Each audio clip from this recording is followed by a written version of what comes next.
목사의 설교 가운데 목회자 설교 세미나 할 적에 설교한 내용을 보면 자기는 그 설교가 뭐 한 세 개 되지면은 그 안에 재미있는 유머를 하나씩 넣는다는 거예요. 한 대지마다 재미있는 설교를 하고 감동적인 재미있는 설교를 해서 웃을 때 치유가 된다는 거죠. 이분의 그 말은 상당히 귀담아 들을 필요가 있습니다. 그리고 또 감동적인 얘기를 하나 집어넣어서 그 말씀을 듣고 눈물이 나게 하는 설교를 하나 그런 얘기를 하더라고요. 그분의 설교를 잘 연구해 보세요. 책도 좀 사가지고 치유하는 교회라는 타이틀로 여러 권 썼다고 그러는데 그 설교를 한번 자꾸 찾아가지고 인터넷에서 들어보세요. 그러면 재미있는 설교라는 게 뭔가 하는 것을 여러분이 알 수가 있습니다. 그리고 감동적인 설교를 하라. 좋은 예화나 간증을 통해 감동을 주라. 그래서 이분이 설교하는 걸 보면 감동이 있어요. 그러니까 자기 체험을 했던 것 중에서 아니면 다른 거에서 인용을 하더라도 눈물 흘리게 만들라는 거예요. 그러면 처음에는 이렇게 잘 귀담아 안 듣던 사람이 자꾸 하늘을 쳐다보고 나도 모르게 수건을 꺼내가지고 눈물을 닦게 되는데 이러면 치유가 일어난다는 거예요. 그래서 교회는 치유하는 교회가 돼야 돼요. 감동적인 설교. 그리고 삶에 적용하는 설교. 그 말씀을 듣고 어떻게 살라는 거야. 그 말씀을 듣고 삶에 적용할 수 있는 설교. 그리고 영혼 구원에 초점을 맞춰. 낮 예배 시간에는 특별히 오늘 처음 교회 나온 사람이 듣고 내가 앞으로 신앙생활 해야 되겠구나 이렇게 결심할 수 있는 그런 설교가 될 수 있도록. 그리고 결론을 전도해더라. 이 말씀을 우리가 전하는 것이 사명이다. 그 말씀을 가지고 집에 들어가서 가족이나 친지들에게 얘기할 수 있으면 성공하는 거예요. 오늘 목사님이 이런 설교 하시는데 말이야. 나는 오늘 이런 감동을 받았거든. 이렇게 말할 수 있으면 그거는 성공하는 거예요. 그리고 하나님 아버지의 마음으로 전해라. 아버지 같으면 자녀들에게 어떻게 이 말씀을 전할 것인가. 상처를 싸매어주고 용기와 감동을 주는 그런 설교, 희망을 주는 설교. 그리고 설교를 길지 않게 하라. 25분에서 30분 정도 이렇게 감동을 탁 줘서 끝날 수 있도록. 그래서 설교를 쭉 보시면서 그 내용 중에 좋은 것들을 복사를 해가지고 나중에 그걸 잘 이어가면 됩니다. 설교학 곽선희 목사님 설교학 강의를 계속 하고 있는데요. 설교의 역사에 대해서 예언자 시대에 어떤 설교를 했는가, 그리고 중간 시대에 어떤 설교를 했는가 하는 데 대해서 지난번에 생각했고, 세례 요한의 설교, 오늘 세 번째는 세례 요한의 설교입니다. 세례 요한의 설교를 보면 그 시대의 사람들을 책망하는 설교였어요. 독사의 자식들아. 그래서 임박한 심판이 너에게 이게 임하게 됐다. 이미 도끼뿌리가 나무에 도끼가 놓여 있다. 그래서 심판을 두려워해야 된다. 그리고 회개하라. 이제 메시아가 오기 전에 회개하라 하는 내용을 말했는데요. 1, 2, 3 이 내용은 부흥사적인 설교입니다. 부흥사의 설교는 목회 설교와는 달라요. 그러니까 저들의 죄를 책망하고 심판을 두려워하면서 회개하라 하는 설교를 하고 있는데 이게 부흥사적인 설교입니다. 근데 목회 설교는 이 설교와는 차이가 있어요. 근데 세례 요한은 부흥사적인 설교를 했다. 죄를 책망하고 심판이 임하게 되니까 회개하라 하는 설교였어요. 그리고 현실에 충실할 것을 가르쳤다. 회개에 합당한 열매를 맺으라. 옷도 버리는 자 나눠주고 먹을 것도 나눠주라. 이렇게 그는 실천을 강조하고 있죠. 그리고 세리들은 부과된 것 외에 세금을 많이 거두지 말라. 군인들은 강탈하지 말고 받는 금료를 족한 줄 알라. 이렇게 현실에 충실한 삶을 살 것을 강조합니다. 그리고 예언적 설교를 했죠. 오신 메시아, 예수 메시아가 이 세상에 오셨다 하는 예수님에 대한 내용을 전했습니다. 세례요한은 겸손한 설교자였어요. 그는 흥하여야 하겠고 나는 쇠하여야 하리라. 우리는 세례요한에게서 겸손을 배워야 합니다. 예수님은 항상 흥해져야 돼요. 나는 약해져요. 근데 예수님은 약해지고 내가 흥해지면 안 되죠. 나는 그분의 신들매를 풀기도 감당할 수가 없다. 또 안드레는 빌립을 예수님께 인도하는 그런 일을 하게 했는데요. 사회학적으로 목사는 인기적이기 때문에 교만하기가 쉽죠. 그래서 자기를 극복하고 겸손하려고 노력해야 됩니다. 세례요한의 겸손, 자기를 극복하지 못하면 하나님이 낮추신다. 항상 세례요한 같은 마음이 있어야 돼요. 주님은 흥하여지고 나는 쇠하여야 된다. 나는 그분의 신들매를 풀기도 감당할 수 없다. 예수님이 높아져야 돼. 나의 설교를 통해서 그리고 겸손한 설교자가 되어야 한다는 걸 우리에게 교훈하고 있습니다. 예수님의 설교는 어떠냐? 예수님은 삶 전체가 설교였죠. 말씀 육신에 우리 가운데 오셨다 이렇게 말씀하고 있는데 예수님은 권세를 가지고 있었어요. 목사는 예수님의 권세, 성경의 권위를 가지고 설교를 할 수 있어야 됩니다. 권세 있는 설교였다. 예수님의 권세를 가지고 선포하고 성경의 권위를 가지고 설교해야 한다. 죄를 심판하시기도 하고 사하시기도 하셨다. 예수님은 절대 제사장은 책망하지 않으셨어요. 왜냐하면 제사장은 하나님의 이름으로 부음받은 직책이기 때문에 미리암이 모세를 비판하다 눈등병에 걸렸죠. 예수님은 제사장에게 죽임을 당했지만 절대로 저주하지 않았어요. 그런데 요즘 강단에서 보면 목사가 목사를 비판합니다. 목사 새끼들이 그러면서 목사를 까 그러면서 자기는 대단한 인물인 것처럼 말하면서 목사들을 아주 그냥 길이 때리고 이런 설교를 하는 분들이 많은데 그런 얘기하면 안 됩니다. 목사가 목사를 높여줘야죠. 구원과 영생의 목표를 두셨어요. 심판의 말씀도 구원을 목표로 해가지고 말씀을 주었습니다. 우리의 메시지는 구원과 영생이 돼야 한다. 그리고 구약 성경을 많이 인용하셨죠. 332번 인용하셨는데 성경적이죠. 성경에서 이렇게 말씀하셨다 하는 것을 많이 말씀하시면서 성경을 많이 인용하셨다. 그리고 해석이 독창적이고 신선하다. 안식일이 사람을 위해 있는 것이 아니고 사람을 위한 안식일이 있는 것이다. 가이사의 것은 가이사에게 바쳐라. 이렇게 해석을 독창적으로 하셨다. 그리고 생활과 직접 관련된 말씀, 예를 들면 부자와 나사로의 이야기, 이거는 의경에 있는 거예요. 그거를 이렇게 끌어다가 오늘 우리가 천국에 대해서 늘 관심을 가지고 살아야지 세상만 쳐다보고 살아서는 안 된다. 우리가 거짓을 통해 진리를 설명하려고 해서는 안 돼. 예화를 막 거짓말을 섞어가지고 여짓지도 않은 거 막 갖다가 하면 안 됩니다. 반드시 현실성이 있는 예화들 그리고 우리가 끌어왔으면은 분명한 예화를 들 수가 있어야 됩니다. 성경에 있는 예화 또 확실하게 말하시는 예화를 들어서 설교해야 됩니다. 그리고 보는 대로 듣는 대로 사건을 소재로 삼으셨다. 선한 사마리아인의 비유는 실제적인 사건이었다고 해요. 그래서 이 선한 사마리아 사람이 이렇게 유태인들은 다 모른 척하고 지나갔는데 이 강도 많은 사람을 구해주는 것처럼 이렇게 우리가 사랑을 베푸는 삶이 되어야 한다. 실제적인 사건을 소재로 삼아가지고 설교하셨죠.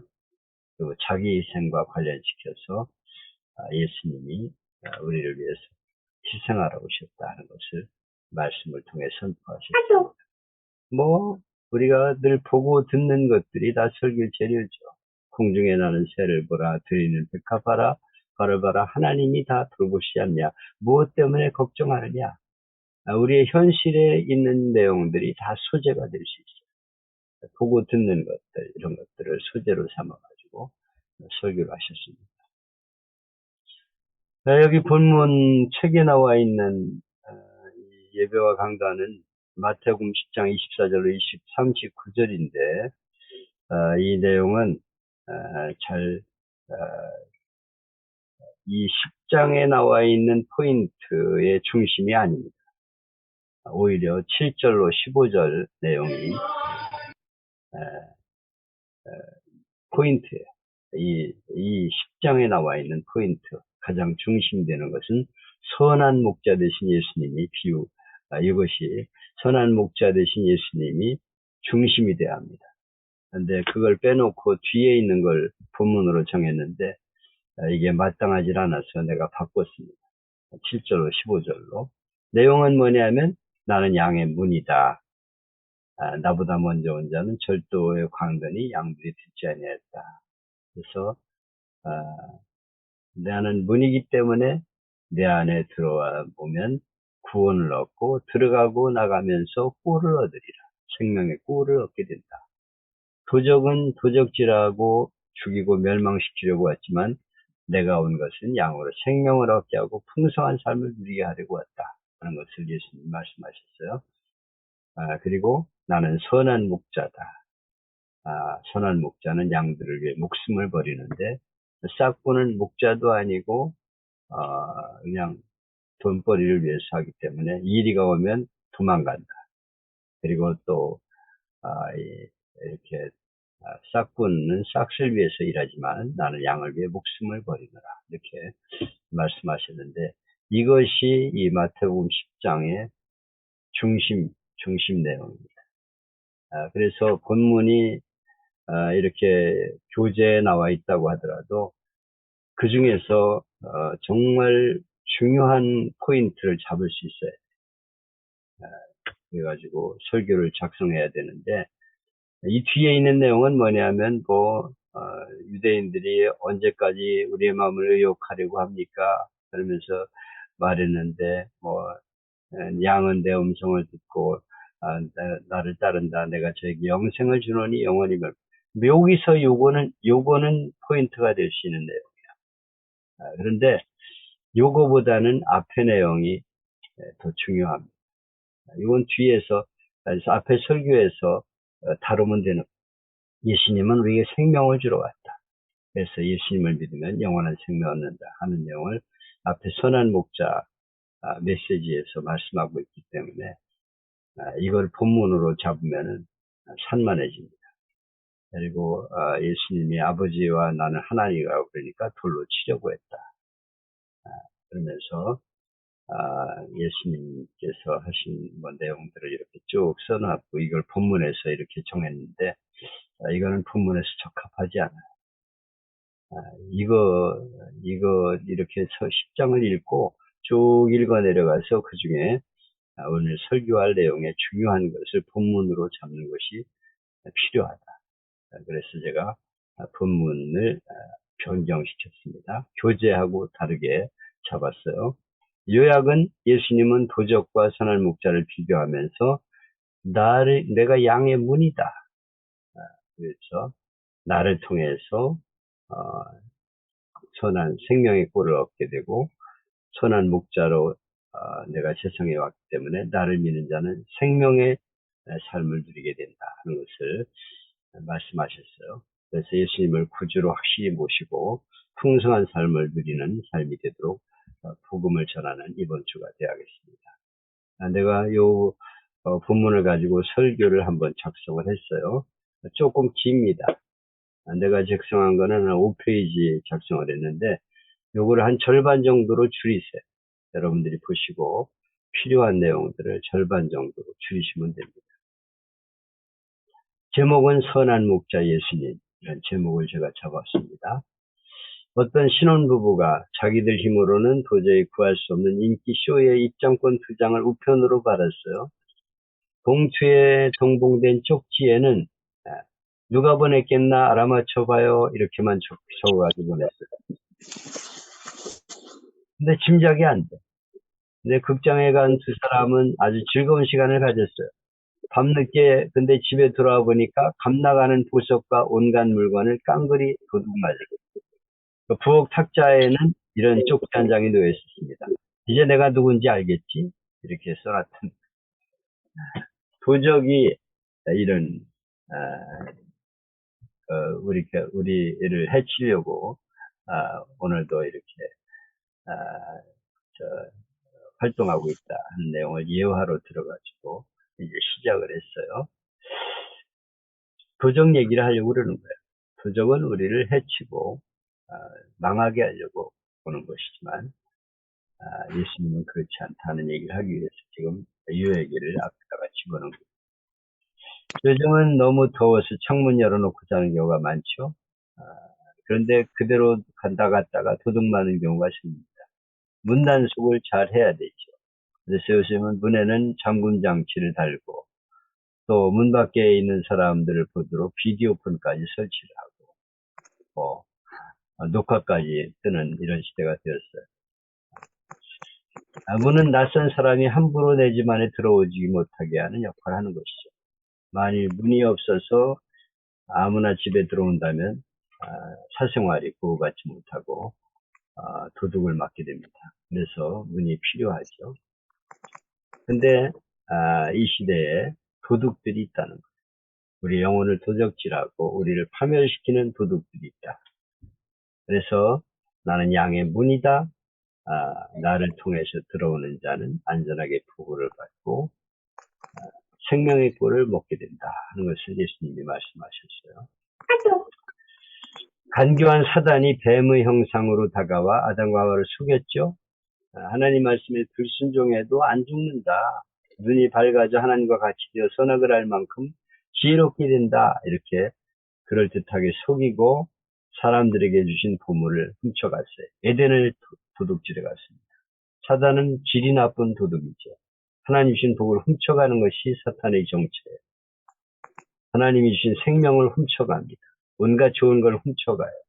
근데 사람들은 도둑마다인지도 모르고 살아가고 있어요. 도적은 주로 밤을 이용해서 몰래 가만히 들어오죠. 도적이 들어오는 것은 왜 들어옵니까? 도적질하기 위해서. 세상의 종교나 철학이나 사상이 인간을 행복하게 만드는 것 같지만 사실은 영혼을 도적질하고 있어요. 도적이나 사탄은 수많은 사람들의 영혼을 도적질합니다. 행복이라는 이름으로, 성공이라는 이름으로 우리를 유혹해서 이단에 빠지게 하거나 잘못된 이데올로기에 빠지게 만들어요. 주체 사상이 행복이고 김일성이 행복을 준다고 말합니다. 사회주의와 공산주의가 세상을 구원한다고 가르쳐요. 그래서 이 이데올로기 주체 사상을 배운 사람은 좀처럼 돌이키지 못해요. 참 안타까운 일입니다. 그래서 한 가정에도 남편이 이 주체 사상을 공부한 사람은 잘 안 되더라고요. 부인이 아무리 얘기를 해도 안 들어요. 공산주의와 사회주의가 세상을 구원한다고 저들은 믿고 있어요. 그래가지고 정치나 이런 데 들어가가지고 계속 공산주의, 사회주의를 주장합니다. 그리고 결혼은 이성과만 하는 것이 아니라 동성끼리 하는 것도 자유다. 자유다, 자유. 자유를 누려야 된다고 가르칩니다. 그릇된 가치관을 갖게 해서 결국 파멸하는 것이 사탄의 정체고 잘못된 그런 가르침입니다. 죽이고 멸망시키는 것이 바로 도적들이 하는 역할입니다. 예수님은 결론을 내리셨습니다. 도적이 오는 것은 도적질하고 죽이고 멸망시키는 것뿐이요. 내가 온 것은 양으로 생명을 얻게 하고 또 풍성히 얻게 하려는 것이라. 이것이 요한복음의 핵심이에요. 기독교 신앙의 본체입니다. 예수님이 오신 목적은 우리로 생명을 얻게 하고 풍성한 삶을 누리게 하는 것이다. 예수님이 오신 목적이 뭡니까? 우리에게 생명을 얻게 하는 거예요. 그리고 풍성한 삶을 누리게 하는 것입니다. 그래서 예수님을 믿고 예수님 말씀 안에 살게 되면 생명을 얻게 되고 풍성한 삶을 누리게 되는 거예요. 이것이 이번 주의 핵심의 메시지입니다. 선한 목자로 오셔서 우리에게 생명을 주시고 풍성한 삶을 주신 분이 바로 예수님이시다. 예수님을 믿음으로 영접하고 예수님 말씀대로 살아가는 것이 복이다 하는 것을 이번 주에 강조하게 될 것이죠. 그럼 예수님이 우리 목자가 된다는 말은 어떤 의미인가? 첫째는 우리 구원자라는 뜻입니다. 양은 사랑스럽고 온순하죠. 그런데 이 양은 방향감각과 귀소 본능이 없어요. 자기 집을 못 찾아옵니다. 누군가 데리고 오지 않으면 그냥 그 자리에서 머물러 있을 수밖에 없어요. 그래서 우리 인생들이 눈이 어두운 짐승처럼 방향감각을 모르고 헤맨다는 거예요. 한번 잘못된 데 빠지면은 헤어나올 줄을 몰라요. 예수님은 바로 그들을 길 잃어버리고 방황하는 양들을 위해서 세상에 오셨다고 말씀하고 있어요. 무리를 보시고 민망히 여기시니 이는 저희가 목자 없는 양과 같이 고생하며 유리합니다. 목자 없는 양처럼 갈 길을 모르고 방황하는 이들을 위해 예수님이 오셨어요. 우리는 다 양 같아서 그릇 행하여 각기 제 길로 갔거늘 여호와께서는 우리 무리의 죄악을 그에게 담당시키셨다. 우리는 양처럼 살면서 눈이 어두워가지고 내 멋대로 인생을 살면서 죄를 지었는데 하나님이 예수님을 통해서 우리의 죄를 담당시키셨다. 우리를 구원하러 오셨다고 말씀하고 있어요. 우리는 양처럼 눈이 어두워 죄를 지은 죄인이에요. 그래서 예수님이 세상에 오셨습니다. 예수님을 맡기면, 예수님께 우리를 맡기면 예수님 우리의 구원자가 되신다고 말씀하고 있어요. 목자가 되신다는 말은 우리를 구원하러 오신 예수님이라는 뜻이다. 둘째는 지도자라는 뜻이에요. 양은 추종 능력이 강한데요. 뉴질랜드에서는 한 마리 사나운 개가 수백 마리 양을 5분 이내에 우리로 몰아넣습니다. 한 마리만 쫓으면 다른 양들은 모조리 뒤따라 들어가요. 도축장으로 갈 때도 그렇습니다. 뉴질랜드에서는 해마다 4천만 마리 양이 도축되는데 가론 유다 양이라는 거세된 신양을 앞세우면 다른 양들은 추종 능력이 강해가지고 어딘지도 모르고 무조건 뒤따라가요. 따라가면 도축장이죠.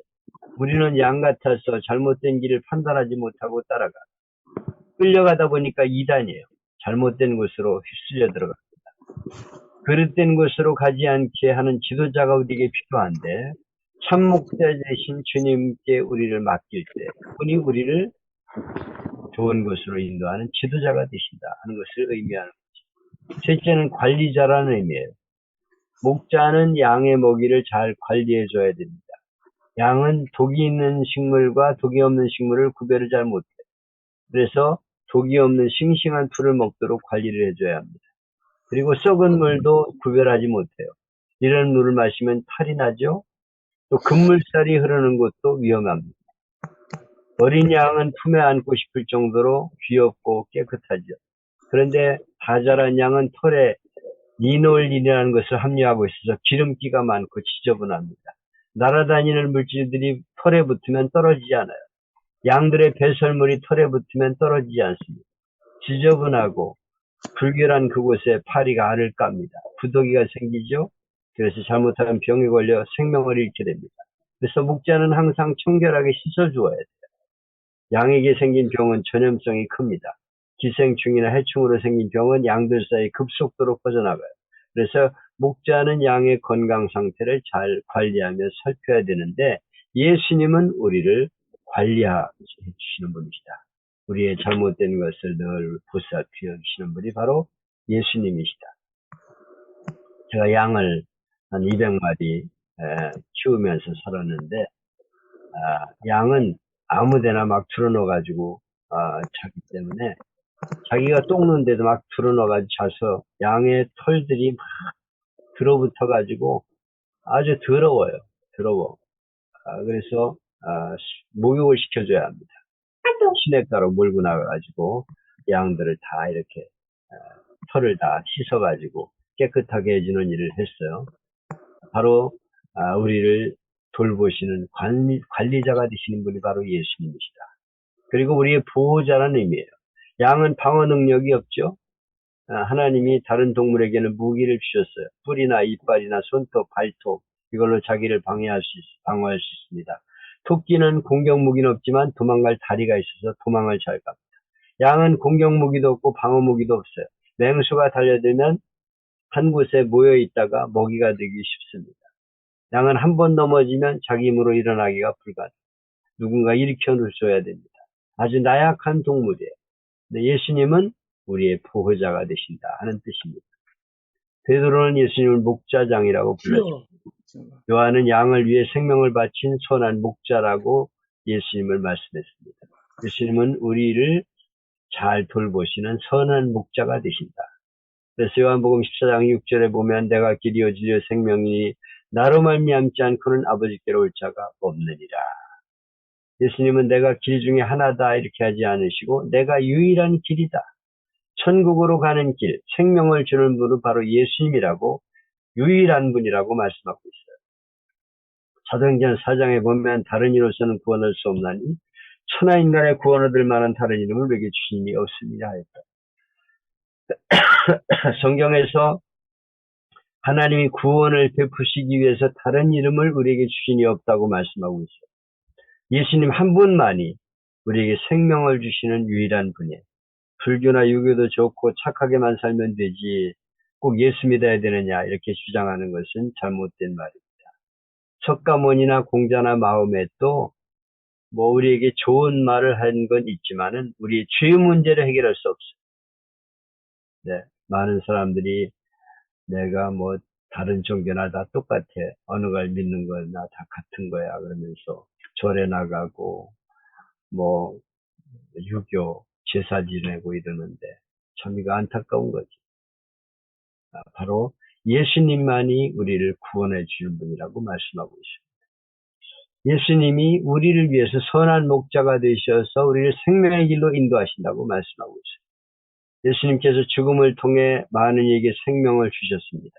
돈이나 건강, 인기, 성공을 소유해 행복한 것이 아니라 예수님이 주시는 생명을 소유할 때 진정한 행복을 누리게 되는 거죠. 생명이 풍성하다는 것은 오래 사는 걸 말하는 건 아니에요.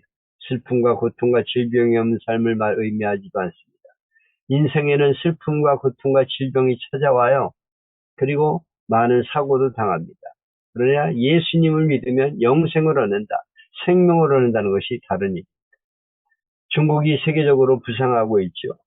그리고 부자가 계속 등장합니다. 근데 중국 사람이 돈 버는 다음 제일 먼저 하는 일이 뭐냐면 담을 높이 쌓고 철조망 치는 일을 제일 먼저 합니다. 왜 그러냐면 도둑이 무서우니까. 돈이 많으니까 도둑 걱정을 하는 거죠. 불안해요. 불안해. 돈이나 명예나 권력 우리를 지켜주지 못하고 행복하게 하지 못해요. 그게 우리를 행복해 하는 것 같지만 사실은 불안한 거예요. 우리 언젠가 죽게 되어 있습니다. 죽지 않고 영원히 살 수 있는 사람은 한 사람도 없죠. 어떤 사람 100살까지, 어떤 사람은 70세, 어떤 사람은 불의의 사고로 몹쓸 병에 걸려 세상을 떠납니다. 언제 죽을지 아무도 몰라요. 그러나 분명한 사실은 반드시 죽는다는 거예요. 그 시기를 알지 못할 뿐 분명한 건 우리는 죽는다는 것입니다. 근데 문제는 죽음 이후예요. 죽는다고 끝나는 게 아니고 예수 믿고 죽은 사람은 구원받아 영원한 천국에 들어가게 됩니다. 그러나 믿지 않고 죽으면 영원히 꺼지지 않은 불이 활활 타는 지옥불에 던져지게 되는 것이죠. 폴만 헌트가 그린 문드리는 예수라는 그림이 있습니다. 이 문드리는 예수에 대한 그림들은 가정에 많이 이렇게 걸어놓고 있는데요. 이 그림의 특징은 단단히 잠긴 문 앞에서 문을 두드리고 계셔 예수님이. 문 밖에는 손잡이가 없어요. 오직 안에만 손잡이가 있습니다.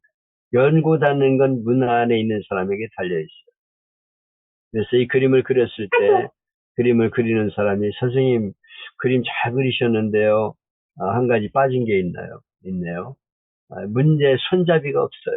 그렇게 얘기를 하니까 이건 바로 우리의 마음을 가리킵니다. 주님은 우리를 강제로 문을 부수고 들어오지 않습니다.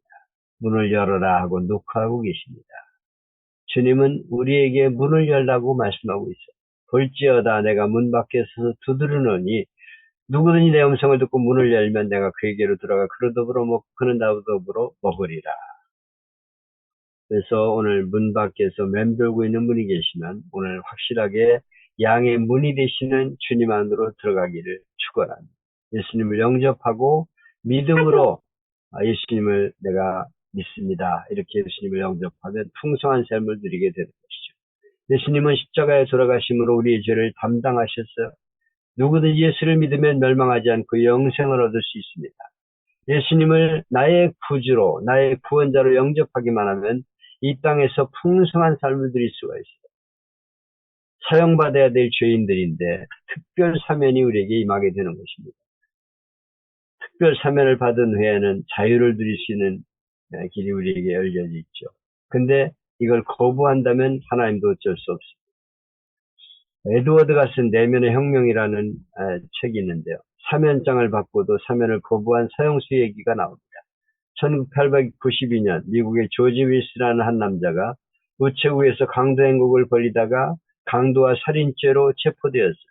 그는 재판에 해부되어 유죄가 입증되었고 교수형이 언도되었습니다. 근데 주위의 친구들이 탄원을 하면서 좀 살려달라고 대통령에게 탄원서를 내가지고 사면장을 받을 수가 있었습니다. 근데 사면됐다는 소식을 접한 윌스는 나는 사면받지 않겠다. 난 죽겠다. 이렇게 고집을 하는 거예요. 그래서 담당 보안관이 심각한 딜레마에 빠졌습니다. 공식적으로 사면을 받았는데 본인이 원한다고 처형할 수도 없는 노릇이죠. 그래서 이 사건을 어떻게 처리해야 될지 잭슨 대통령에게 보고했습니다. 대통령도 곤란해서 연방 대법원으로 넘겼어요. 그러니까 대법원장 존 마셀이 이런 최종 판결을 내립니다. 사면은 한 장의 종이일 뿐이며 그 종이의 가치는 전적으로 관계된 사람의 수락 여부에 달려있다. 사형 선고를 받은 자가 사면을 거절하는 것은 전례가 드물지만 거절했다면 그것은 사면이 아니다. 그래서 이 조지 월스는 결국 교수대에 처형이 되었고 사면장이 아무 효력을 발휘할 수 없었어요. 하나님은 앤드류 잭슨 대통령과 비교할 수 없는 능력과 은혜로 우리에게 사면장을 보내주셨습니다. 그 사면장이 바로 예수님이시죠. 예수님을 믿으면 생명을 얻게 되고 천국에 들어갈 수 있다고 약속하셨어요. 그리고 이 땅에서 풍성한 삶을 누릴 수 있다고 말씀하고 계십니다. 이 시간에 예수님을 영접함으로 참 생명을 얻고 풍성한 삶을 누리기를 축복합니다. 그래서 조용히 눈을 감겠습니다. 그리고 이 시간 예수님을 영접함으로 참 생명을 얻기 원하는 분은 손들어 주시기 바랍니다. 저는 이 영접 기도를 상당히 자주 합니다. 1년에 몇 번 합니다. 그래서 그 자리에 온 이들 중에 아직 예수님을 믿지 않은 이들이 영접할 수 있는 기회를 줘요. 이 시간 여러분이 예수님을 영접함으로 하나님의 자녀가 되어 복된 인생을 살기 원하는 분은 손들어 펴시기 바랍니다. 제가 위해서 기도해야 되겠습니다. 저는 다 일어나라고 그래요. 원하는 분은. 예수님을 영접하기 원하는 분은 다 일어나주세요. 그래서 영접 기도를 시킵니다. 우리 모두가 선한 목자 되신 예수님을 구원자로 믿고 영생을 얻고 풍성한 삶을 누리기를 축복합니다. 그리고 가족과 친지와 이웃들에게 이 복된 소식, 우리에게 가장 복된 소식이 뭐냐면 예수님을 믿는 거예요. 예수님을 전해서 예수님을 믿게 하는 것입니다. 그래서 저들도 풍성한 행복의 주인공이 되기를 축복합니다. 이게 제가 작성한 이번 주 설교의 내용입니다. 이 중에 여러분들이 필요한 것들을 이렇게 뽑아가지고 절반 정도로 줄이시면 좋을 것 같아요. 한 5페이지 내가 작성을 했는데 한 2페이지 반이나 3페이지 정도 하면 될 것 같습니다. 여러분이 잘 이걸 정리하셔서 선한 목자 되신 예수님을 믿으면 영생을 얻고 풍성한 삶을 누리게 된다. 이 시간에 예수님을 영접해라. 그러면 당신에게 풍성한 삶이 약속되어 있다. 그래서 예수님을 영접하도록 강제로 예수님이 우리의 마음에 들어오는 건 아니에요. 폴마넌트의 문드인 예수라는 그림을 설명하면서 당신이 예수님을 영접해야 된다. 그건 당신의 스스로의 결단이 중요한 것이다. 이 시간에 예수님을 영접해라. 그래서 예수님을 영접하는 그런 기회를 꼭 갖게 되기를 바랍니다. 그래서 이번 주가 예수님을